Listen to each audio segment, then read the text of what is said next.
So இந்த மாதிரி நிறைய மிராக்கல் பண்ணியிருக்கா. இப்போ ஒரு 2-3 நாள் முன்னாடி ஒரு பெரிய ஆர்டிஸ்ட்டு அவங்களுடைய ஜுவல்ஸ் ஒன்று காணா போச்சு. அப்போ அவங்க ரொம்ப சோகமாக இருக்கும்போது அவங்க என்னோட இன்னொரு ஃப்ரெண்டு கிட்ட சொல்லியிருக்காங்க, எனக்கு இந்த மாதிரி ஆயிடுச்சுடி, எனக்கு என்ன பண்ணுறதுனே தெரியலன்னொடனே அவன் என்ன பண்ணா, அதெல்லாம் ஒன்றும் இல்லை, நீ நளினிக்கிட்ட ஒரு வாட்டி சொல்லி பாரேன், நிச்சயமாக உன்னுடைய போனது எல்லாமே திருப்பி கிடைக்கும்னுட்டு. இதெல்லாம் வந்து ஆம், நடந்த விஷயங்கள். இது ஏதோ நான் சொல்கிறேன்னு இல்லை, இது உண்மை. அப்போ வந்து நான் ஆக்சுவலி 7:30 8க்குலாம் ஃபோன் ஸ்விட்ச் ஆஃப் பண்ணிவிடுவேன். நான் ஸ்விட்ச் ஆஃப் பண்ணும்போது எனக்கு அவங்க ஃபோன் பண்ணாங்க. ஒன்றும் இல்லை, உனக்கு கிடச்சிரும் அப்படின்னு சொல்லிட்டு நான் உட்காந்தா எனக்கு வந்து பால் பொங்கி பொங்கி வர்ற மாதிரியே எனக்கு ஒரு கனவு ரிசம்பிள். பால் வந்துட்டே இருக்கே, என்னன்னு தெரியலையே அப்படி சொல்லிட்டு திருப்பி ஒரு 9 அவளுக்கு ஃபோன் பண்ணேன். என்னடி கிடச்சிருச்சா? ஏதோ ஒரு ஒயிட்டு ஒன்று பர்ஸ் இருக்கணும், இல்லாட்டி உனக்கு ஒரு வெட் கிளாத் இருக்கணும், அந்த மாதிரி ஏதோ ஒரு வெள்ளை இடத்துல உன்னுடைய ஜுவல்ஸ் எல்லாமே இருக்குதுடி அப்படின்னேன்.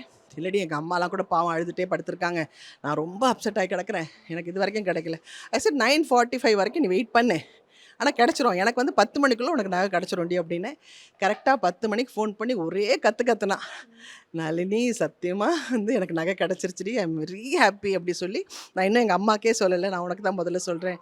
நீ வந்து மற்றவங்களுக்காக வேண்டினா இவ்வளோ சீக்கிரம் நடக்குதுன்னுட்டு.